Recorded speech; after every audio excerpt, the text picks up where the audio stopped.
Hello, welcome to GCSE Bite-Size Science. This is Dr. Chris Smith and Dr. Kat Arney. We're from The Naked Scientists. In part 1, we found out how hormones work and the key roles that they play in the human body.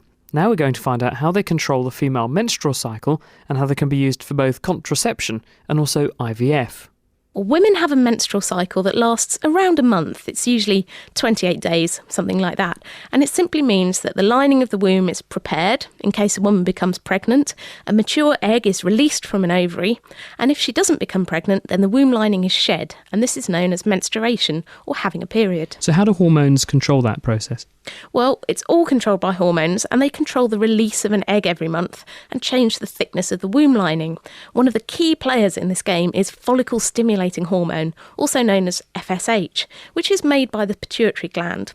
Now, FSH causes eggs to mature in the ovaries and stimulates the ovaries to make estrogen. And what does that estrogen then do? Well, estrogen makes two things happen. For a start, it stops the production of FSH, meaning that only one egg is matured in every menstrual cycle every month. And it also stimulates the pituitary gland to make a different hormone called luteinizing hormone, or LH for short. And what does that do?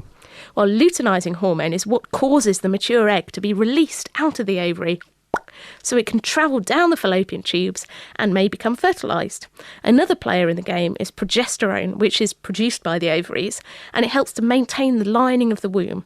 And, for example, if a woman gets pregnant, then the level of this hormone will stay high to keep the womb lining there. And how do all of these hormones change in their levels across the menstrual cycle during that month?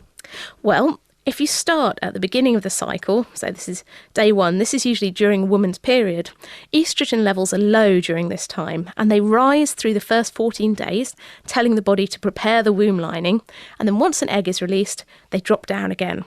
The levels of progesterone only start to rise during the last 14 days of the cycle to make sure the lining of the womb stays intact, and then they drop once the woman's period starts and that lining is shed. And what about the other hormones you mentioned? Well, at the beginning of the cycle, the levels of follicle-stimulating hormone are high, and this is telling the ovaries to prepare an egg, to mature it so it can be released.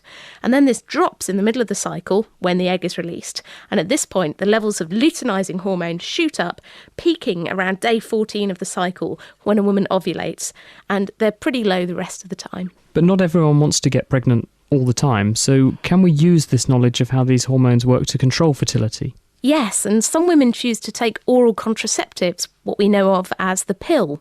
Now, these pills contain estrogen, or a combination of estrogen and progesterone, and they block the production of follicle-stimulating hormone, so this stops eggs from maturing in the ovaries at all.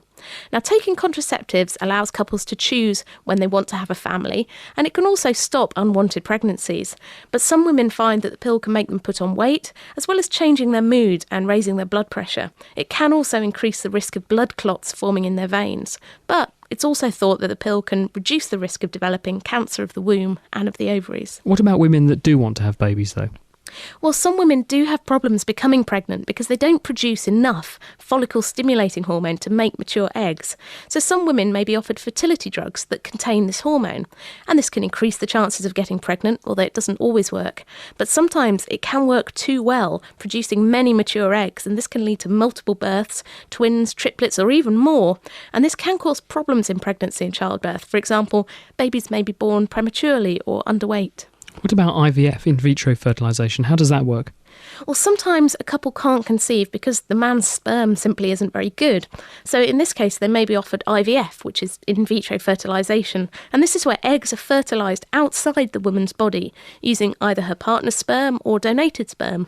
And then the fertilised eggs are put back into the womb.